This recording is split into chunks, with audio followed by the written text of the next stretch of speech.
JFK's birthday at MSG happened on this date. Welcome back to On This Day. Today's date is May 19th, 2023. It is the 139th day of the year. You got 226 days left. It is your 20th Friday in your 20th week and the 61st day of spring. There are 33 days left until summer. Today is National NASCAR Day. NASCAR Day has got us on the edge of our seats with anticipation this May 19th. The iconic car race has been happening for several decades now, first starting out in 1948 on Daytona Beach, located in Florida. They actually raced on the beach, the actual sand, in the early days of NASCAR. Now it's a billion-dollar industry. I got into it for a while there. When I was in the Army up near Fort Ord, I went to a mall and there was a NASCAR there, and the driver, apparently, his name was Ernie Irvin. And no one else was around. He sat down and talked to me and a couple of the guys I was in the Army with, and he was a really nice guy. After that, I started following it, and then I just kind of fell out of following it. I don't know what happened, but it was fun for a while. All right, let's see what else May 19th has given us.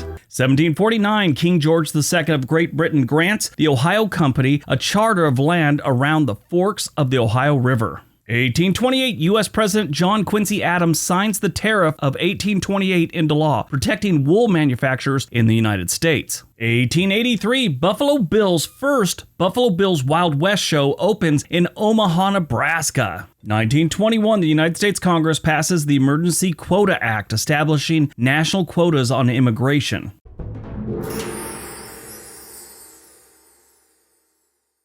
Now, this was a very controversial thing. We limited the number of people that could move from any one country. Annual quotas for each country of origin were calculated to be 3% of the total number of foreign-born persons in that country recorded in the 1910 census. This approach to immigration restriction was immediately effective in reducing the numbers, although it caused disarray, confusion among aspiring immigrants who were abruptly denied entry because they traveled after the annual quota allocations were filled. And back then, traveling across the ocean was a big deal. So a lot of these people got all the way here and they were turned away and they were just sent back where they came from. So a couple of years ago, I started looking into this. Now, at the time, there was a serious anti-immigration movement going on in the United States. The same old stuff. They're taking our jobs, they're changing our culture. All that nonsense was going on at the time. Now, there's another feature that a lot of people really don't look at, and I kind of stumbled upon. Some of the European countries had been basically taking their people that lived in poverty, the gypsies, things like that, and sending them to the United States. Here, get out of our hair, go someplace else. So in a lot of cases, we were being flooded here in the United States with new citizens that really didn't have any marketable skills. They ended up somewhat draining our resources. Now, one tragic event here was a lot of German Jews were trying to get to the United States after World War I.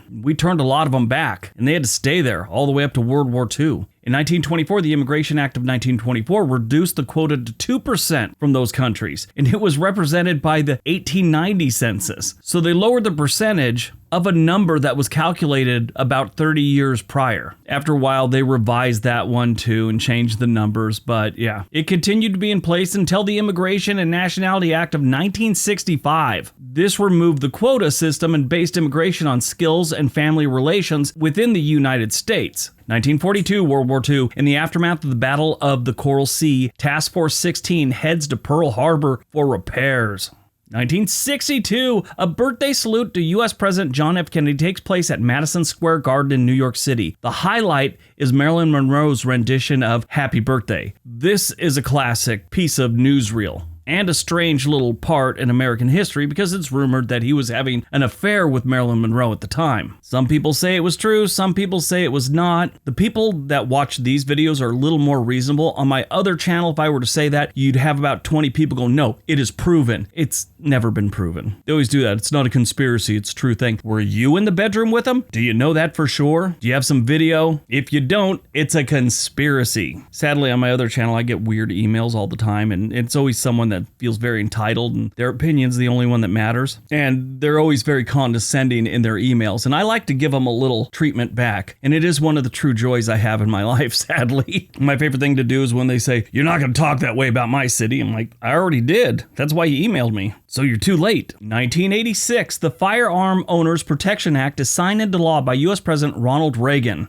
Movies released on May 19th, Fast X or Fast 10, Fast and the Furious. Yeah, this is like the 10th entry into the Fast and Furious franchise. The movie is a direct sequel to the 2021 movie F9, Fast 9. And there are a whole bunch of stars in this one. You'd think, because this isn't the original, this is outside of a trilogy, movies like this usually fail. This movie's done pretty good. Or this series, I should say. This movie has a bunch of stars. John Cena, Vin Diesel, Jason Momoa, Brie Larson, she's great, Michelle Rodriguez, Jordana Brewster, and Ludacris. He used to be a rapper, now he's an actor. I actually might watch this one. They've been around long enough. I've, watched a couple of them. I usually get about halfway through and I'm like, yeah, that's enough car chases for me. Who knows?